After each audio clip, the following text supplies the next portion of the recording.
কলকাতা থেকে সম্প্রচারিত আজকের সন্ধ্যার গুরুত্বপূর্ণ বিশেষ বিশেষ খবরগুলি হলো: এনআরসি করতে দেব না, রুখবই, বালুরঘাটের সভা থেকে স্পষ্ট হুঁশিয়ারি মমতা বন্দ্যোপাধ্যায়ের।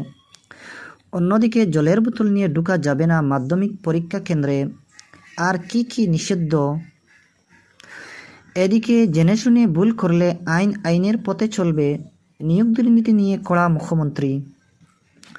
অপরদিকে পিএম পোষণ তহবিলের অপব্যবহার রুখতে কেন্দ্রীয় শিক্ষামন্ত্রীকে চিঠি শুভেন্দুর। এদিকে মালদায় পদযাত্রা মুখ্যমন্ত্রীর, জনতার উচ্ছ্বাস চোখে পড়ার মতো। এদিকে মালদার প্রশাসনিক সভা থেকেও একলা চলার বার্তা মুখ্যমন্ত্রী মমতা বন্দ্যোপাধ্যায়ের। অন্যদিকে বালুরঘাট সার্কিট হাউস পদযাত্রা থেকে শুভেচ্ছা মাধ্যমিক পরীক্ষার্থীদের। দর্শক বন্ধুরা, এতক্ষণ শুনলেন খবরের শিরোনাম, এবারে শুনেন বিস্তারিত আলোচনা। এনআরসি করতে দেব না, রুখবই, বালুরঘাটের সভা থেকে স্পষ্ট হুঁশিয়ারি মমতার। সামনেই লোকসভা নির্বাচন, ইতিমধ্যেই শেষ লগ্নের প্রস্তুতিতে ব্যস্ত রাজনৈতিক দলগুলি। বাংলা জুড়ে জনসংযোগ আরও দৃঢ়তর করতে তৎপর মুখ্যমন্ত্রী তথা তৃণমূল সুপ্রিমো মমতা বন্দ্যোপাধ্যায়। 21 বিধানসভা নির্বাচনে উত্তর দিনাজপুরে বড়সড় সাফল্য এসেছে দলের, আর সেই সাফল্যের জমি বাম কংগ্রেসকে ছাড়তে নারাজ মমতা। আর তাই দুটি তার প্রশাসনিক সভা এবং সরকারি পরিষেবা প্রদানের কর্মসূচি থাকলেও রাতারাতি তার সঙ্গে জুড়ে গেল আরও 3টি কর্মসূচি, 3টি পদযাত্রা। একই জেলায় একই দিনে হলো তা। মঙ্গলবার সকালে উত্তরবঙ্গের উত্তর দিনাজপুর জেলায় 3 জায়গায় পায়ে হেঁটে জনসংযোগ সারলেন তৃণমূল নেত্রী। প্রথমে চোপড়া, তারপরই ইসলামপুর এবং শেষে কর্ণজোড়ায়। এরই সঙ্গে এদিনে রায়গঞ্জ এবং পাশের দক্ষিণ দিনাজপুর জেলায় বালুরঘাটে সভা করলেন তিনি। আজ বালুরঘাটের স্কুলগুলিতেও ছুটি ঘোষণা করলেন মুখ্যমন্ত্রী মমতা বন্দ্যোপাধ্যায়। কাল মুখ্যমন্ত্রীর সভায় যোগ দিতে এসেছিলেন কন্যাশ্রী প্রাপক ছাত্রীরা। অন্যদিকে জলের বোতল নিয়ে ঢোকা যাবে না মাধ্যমিক পরীক্ষা কেন্দ্রে, আর কি কি নিষিদ্ধ। মাঝে আর মাত্র একদিন ছাত্রছাত্রীদের জীবনের প্রথম বড় পরীক্ষায় বসতে চলেছে পরীক্ষার্থীরা। সুষ্ঠুভাবে মাধ্যমিক পরীক্ষা পরিচালনা করা নিশ্চিতভাবেই চ্যালেঞ্জ মাধ্যমিক শিক্ষা পর্ষদের কাছে। প্রশাসনের তরফে বিভিন্ন বন্দোবস্ত করা হচ্ছে।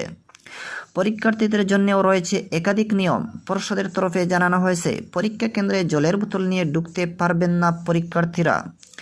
এছাড়াও মধ্যশিক্ষা পর্ষদের স্ট্যান্ডার্ড অপারেটিং প্রসিডিওরা এসওপি মেনে কোনো বই বা নোটস জাতীয় কোনো রকম পড়াশোনার সামগ্রী, ফাইল, ক্যালকুলেটর, স্মার্ট ঘড়ি, পেন ড্রাইভ, লক টেবিল, বৈদ্যুতিক pen, scanner, cardboard, mobile phone, bluetooth, Kindle reader, earphone, বাউস, tape, pagers, health, bad camera ইত্যাদি পরীক্ষা কেন্দ্রে প্রবেশ করা যাবে না, এমনকি রাখা যাবে না ওয়ালেটেও। এদিকে জেনে শুনে ভুল করলে আইনের পথে চলবে, নিয়োগ দুর্নীতি নিয়ে কড়া মুখ্যমন্ত্রীর।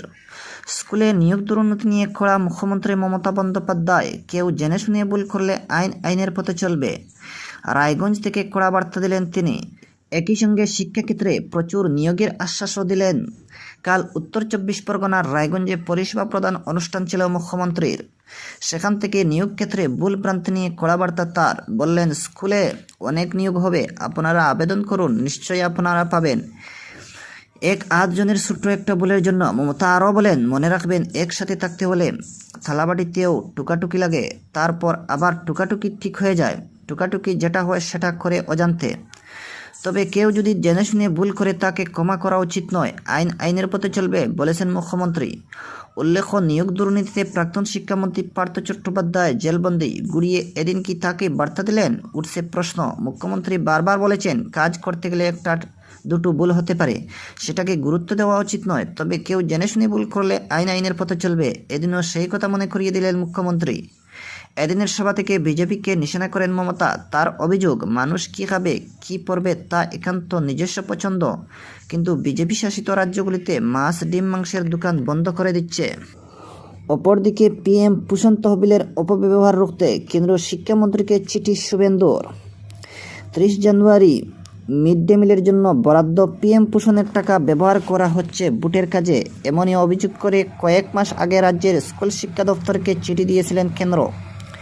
বিদ্যালয় শিক্ষা দপ্তরের প্রধান সচিবকে লেখা চিঠিতে বলা হয়েছে, হোয়াটসঅ্যাপ মারফত রাজ্য সরকারের তরফে পাঠানো নথিতে দেখা যাচ্ছে একটি ডরমেন্ট অ্যাকাউন্ট নির্বাচনের জন্য টাকা ট্রান্সফারের কাজে ব্যবহৃত হয়েছে। এবার পশ্চিমবঙ্গে পিএম পোষণ তহবিলের অপব্যবহার রুখতে কেন্দ্রীয় শিক্ষামন্ত্রী ধর্মেন্দ্র প্রধানকে চিঠি দিলেন বিরোধী দল নেতা শুভেন্দু অধিকারী। ওই চিঠি যুক্ত করে শুভেন্দুবাবু মঙ্গলবার এক্স হ্যান্ডেলে লিখেছেন, এ ব্যাপারে আপনার দৃষ্টি আকর্ষণ করতে চাই। দক্ষিণ 24 পরগনা জেলার ক্যানিং 2 ব্লকের বিডিও এবং নির্বাহী অফিসার দ্বারা একটি আদেশ জারি করেছেন, সেটি এখানে যুক্ত করা হয়েছে। সেই আদেশ শিক্ষা প্রতিষ্ঠানে প্রধানদের তাদের প্রতিষ্ঠা শিক্ষক ও অশিক্ষক কর্মীদের উপস্থিত নিবন্ধনের জন্য বায়োমেট্রিক পদ্ধতি চালু করতে এবং প্রধানমন্ত্রী পোষণ তহবিলের উপলব্ধ সুদ থেকে এর যন্ত্র বসানোর খরচ বহন করতে বলেছে।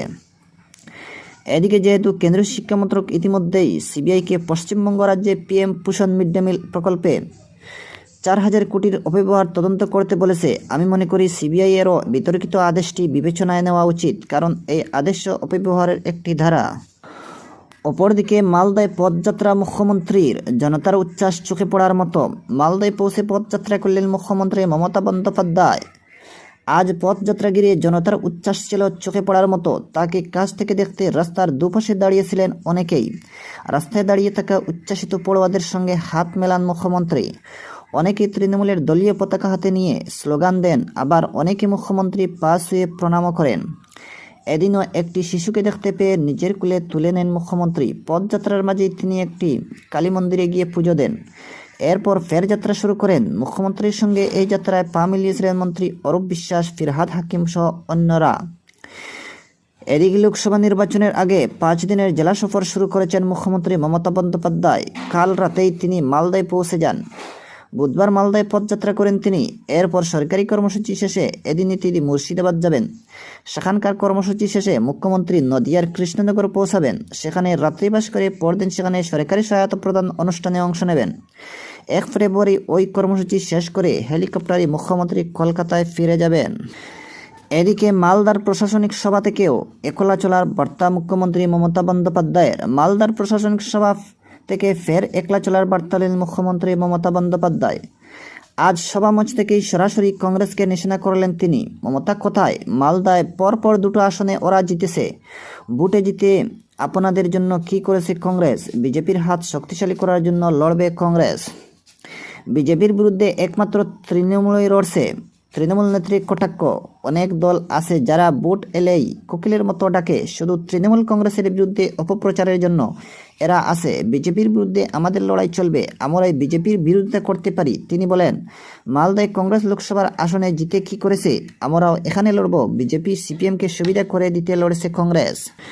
কংগ্রেসের পাশাপাশি এদিন কেন্দ্রের বিজেপি সরকারকেও এক হাত নেন মমতা। বলেন, সবার ব্যাংকে 15 লক্ষ টাকা দেবে বলেছিল, দিয়েছে। মমতা হুঙ্কার।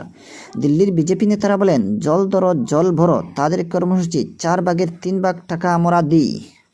এবং আজকের সন্ধ্যার লাস্ট খবর হলো, বালুরঘাট সার্কিট হাউস পদযাত্রা থেকে শুভেচ্ছা মাধ্যমিক পরীক্ষার্থীদের। উত্তরবঙ্গ সফরে রয়েছেন মুখ্যমন্ত্রী মমতা বন্দ্যোপাধ্যায়। আজ তিনি মালদা হয়ে মুর্শিদাবাদে সরকারি অনুষ্ঠানে যোগ দেবেন। তারই মাঝে এদিন সকালে বালুরঘাটে পদযাত্রা করেন মুখ্যমন্ত্রী। এদিন বালুরঘাট থেকে মাধ্যমিক পরীক্ষার্থীদের শুভেচ্ছা জানান তিনি। মালদা যাওয়ার আগে এদিন বালুরঘাট সার্কিট হাউস থেকে হেঁটে পুলিশ লাইনে যান মুখ্যমন্ত্রী মমতা বন্দ্যোপাধ্যায়। এরপর বালুরঘাট পুলিশ লাইন থেকে হেলিকপ্টার করে মালদার উদ্দেশ্যে রওনা দেন। জনসংযোগ করতে এদিন সকালে সার্কিট হাউস থেকে হেঁটে বের হন তিনি। মুখ্যমন্ত্রীর সঙ্গে ছিলেন জেলাশাসক বিজেপি কৃষ্ণা, পুলিশ সুপার চিন্ময় মিত্তাল সহ অন্যান্য জেলা প্রশাসনিক আধিকারিকরা। দর্শক বন্ধুরা, আজকের সন্ধ্যার গুরুত্বপূর্ণ বিশেষ খবরে